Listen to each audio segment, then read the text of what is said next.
Hey everybody, it's almost 2013 and you know what that means? It's time for Best of 2012 videos. Now first I'd just like to point out to all you people out there, this is just my own personal top 10, my own personal favorite 10 movies. I'm not doing this to be all artsy fartsy, I'm not trying to impress anybody with my picks. These are just the movies that happen to tickle my pickle the right way this year. So let's get started. Number 10. 21 Jump Street. Now, I never thought a movie starring Jonah Hill and Channing Tatum would ever enter any of my top 10 picks of anything, but sure enough, here they are, and here it is. Now, when I first heard they were making a movie remake of the television show 21 Jump Street, my initial thought was, but why? Well, I'm happy they did it because it's one of the funniest movies I did see this year. It's probably up there in just movies that, as far as comedy goes, one of those comedies that just constantly gets me a laugh. Plus, I've seen it now 6 times. 6 times in 1 year. Granted, a lot of those times were because other people had not seen it, and I was like, hey, well, I have the movie, let's watch it. Even after the 6th viewing, I was finding myself laughing at the same jokes, and even finding new jokes to laugh at. I mean, it's one of those movies that's just so full of awesomeness. Definitely worth checking out. If you have not seen 21 Jump Street, don't be like me and think, oh, that's going to be stupid. Because it's not. Number 9. Brave. Yep, Disney and Pixar. They made a movie. You gotta put it on the list. Alright, now I know a lot of people did not enjoy Brave as much as I did. In fact, I actually got a lot of people who told me, oh, it's their worst movie since Cars. I don't see that at all. I actually really enjoyed Brave. I love the mother-daughter dynamic of the movie. I really appreciate the characters in it. I thought it was, for the most part, well written. Were there times when I was like, well, this probably doesn't need to be here or that, like the witch stuff? Oh, yeah, maybe, I don't know. But by and large, I found Brave to be one of the better movies I saw this year, especially animated films.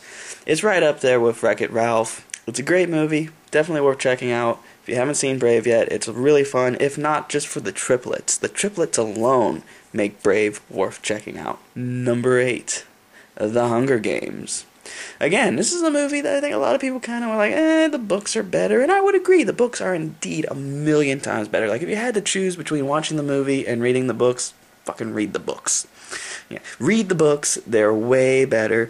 It's a much deeper story than what the movie gives it credit, but the movie itself does have a lot of merit. The movie was a great introduction to cinema and cinema viewing audiences for the story.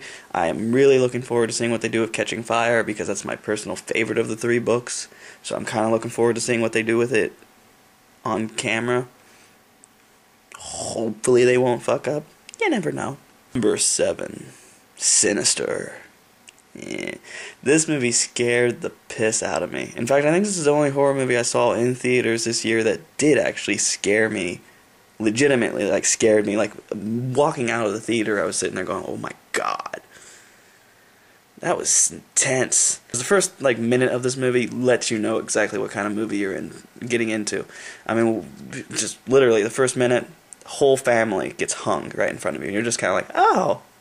And I'm not talking oh, it's all dramatic and stuff, and they really build it up. No, it's just casual, just oh, and now they're hanging. That's kind of dark. And that's Sinister. It's a great movie, and it has a great twist on haunted house stories, which I really liked. I really enjoyed the movie. It's a lot of fun. In a sick, twisted sense, if you're a sadist, you're gonna love it. Love it! Number 6 is Wrech-It Relph. Wrech-It Relph, the story of a video game villain who wants to be a good guy. Now, I already had a review that came up on this channel, so I'm not gonna bug anybody with any more kind of in-depth information about the movie. All I'm going to say is Wrech-It Relph was probably the best animated movie I saw this year. Just personal opinion. Location change. Hey guys, something happened when I was transferring my video that I did last night onto the computer, and it's got a lot of interruption in it. You know, it's just, it does that thing, you know, where you've got audio but no video. So here we go. I'm gonna do my top 5 now. 5. Skyfall. James Bond at his best.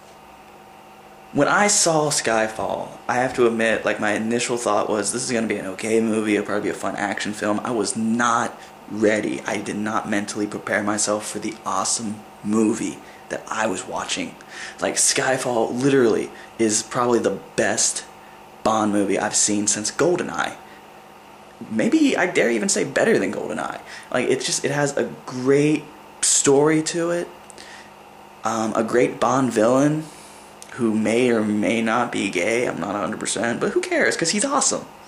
You know, you get to deal with M a lot, you know, you get to get more of her backstory. She plays a much bigger role in the movie than I think she's ever done in any Bond movie. You get the new Q, he's awesome, he's pretty cool, and then the climax of the movie takes place in freaking Scotland, birthplace of fucking Bond.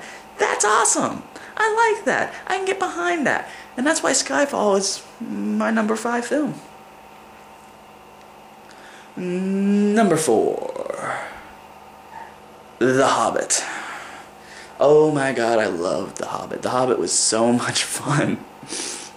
Like, I already put like a goofy review up, but just being serious for a minute, The Hobbit was probably one of the funnest movies I've seen in theaters this year. I dare say it could even be one of the most beautiful movies I've seen this year in terms of just vision and scope and landscape. Like, I mean, they filmed that stuff in New Zealand, and New Zealand is a beautiful country that I would love to visit someday. And it's definitely worth checking out. Tim from The Office is awesome as Bilbo. Gandalf is a badass again, like always. He's Gandalf the Grey, not the White, but you know what? I always thought Gandalf the Grey was a little bit better than Gandalf the White. Personal opinion. Yes, definitely worth checking out. If you've not seen The Hobbit yet, give it a review. 48 frames per second, that didn't bug me at all. It bugs some people, it didn't bug me at all, so take it that what you will. Number 3, The Dark Knight Rises. Again, this is a movie that I think a lot of people got mixed feelings on. In fact, the first time I saw The Dark Knight Rises, I didn't actually like it that much. I actually think I gave it a matinee, or maybe even a rental. Like, I really didn't feel that it didn't, like, shock me in awe and wonder the way The Dark Knight did. However, what it did do was, after multiple viewings of this movie, and I've seen the movie a lot. I've seen the movie about 10 times now. I think I actually have seen this movie more times than I've seen any other new release this year. It really does build on these characters, and it's a great ending to the trilogy. Like, watching Batman Begins, The Dark Knight, and then The Dark Knight Rises in a row is an amazing experience, and it flows very well.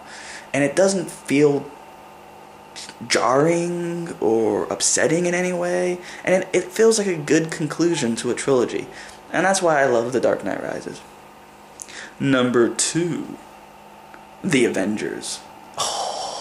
Now, I'm probably going to get a lot of flack for putting The Avengers so high on my list. Literally, I've actually kept going back and forth between making it my number 1 movie and my number 2. Luckily, I saw something that I actually enjoyed a hell of a lot more than The Avengers this year, so that's my number 1. I'm sure you're wondering what it is. I'll tell you in a second. But The Avengers was just everything I love about cinema thrown onto the big screen. Like, I watching The Avengers, I felt like a little kid playing in a sandbox with his action figures again. I mean, it was literally the movie I always dreamt of seeing, like the superhero movie I've always wanted to see on the big screen play out, and that's The Avengers. And it's beautiful, it's got great dialogue, Josh Whedon does a fantastic job directing it. If you're not a fan of spectacle films, I can understand why you wouldn't appreciate the movie. But for me, I grew up on films like this, and I love The Avengers, and I love the fact that it pretty much took Marvel half a decade to create something, and the fact that I was there from the very beginning. I went and saw Iron Man in theaters, I went and saw The Incredible Hulk in theater, I saw Captain America and Iron Man 2 and Thor all in theaters, and then I went to see The Avengers freaking 5 times in theaters. I mean, it was so beautiful how it came together, and thanks to Disney and Marvel Studios and Josh Whedon, all you guys, you did a bang-up job. So, there you go. And now my number 1 movie of the year. What could it be? Well, it's not The Dark Knight, it's not The Hobbit, it's not The Avengers. Those are the 3 movies most people would imagine I'd pick. So what did I pick? An Ang Lee movie of all things. Life of Pi. Life of Pi, yes. The story about a boy and a tiger on a boat. I wasn't expecting the visual marathon that I was getting into at the time. Like, it's just so amazing watching Pi and Richard Parker the tiger, like, just try and coexist on this, like, literally less than 10 feet of space in the middle of the ocean, and watching this kind of life struggle play out. And it's not just Pi and the tiger. Like, the movie starts out with the boat sinking, and seeing this tanker sink, it's so freaking just mind-blowing. It's the stuff nightmares are made of. Like, literally, like, here's Pi in the water, he's watching this boat sink, you see animals getting ripped to shreds by sharks, and all I was thinking was, dude, get out of the water. Like, anytime Pi found himself in the water, I was just like, oh my god, something's gonna get him. Luckily, nothing does. But Life of Pi was just, it's beautiful. And like I said, once he gets onto the boat, it's him, it's this zebra, an orangutan, a hyena who's a little shit, and a tiger. And needless to say, the zebra doesn't last very long, sadly. But the movie itself, it's mind-blowing how visually amazing it is, how deep a film it is. I mean, this movie is probably the film that left me thinking the most. Like, of all the movies I saw this year, Life of Pi kept my interest past the theater the longest. Like, I kept thinking about it, and I keep going back to visual cues in the movie. And it's just, the 3D is amazing. Like, I don't usually praise 3D. Like, I don't care about 3D, you know, as a whole. But Life of Pi is probably the best 3D movie I've seen. And I've seen a lot of great 3D movies. I saw Hobbit in 3D. I went and saw the Avatar in 3D. Life of Pi is the best 3D movie I've seen. It's such a great movie. I actually can't wait to read the book. Like, I actually am planning on reading the book next. So that gives you any idea. Like, I don't usually watch movies based on books and go, I'm going to read that book now. Usually I read the book before seeing the movie. Usually, not all the time. Sometimes I just don't care.